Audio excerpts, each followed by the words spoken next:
Okay, here we have two 1954 Greece coins. I start by showing you this one here. Look at that. 1954. They're both the same fella. And this is the back side. Look at that. Beautiful. I think that makes it a 5 cents. You can see right there. Seems to have gotten hit. I always hear those stories about saved by a bullet. I wonder if that was one. Or if someone was just trying to make a necklace with it. Never know. Then we have this one here. Same one. 1954.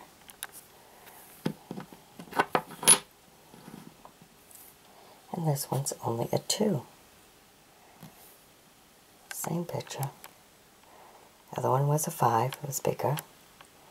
And this is a 2.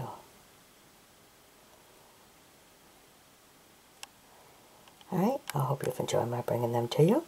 Be sure to sub me, join me as a friend. We'll bring you some more. Bye-bye.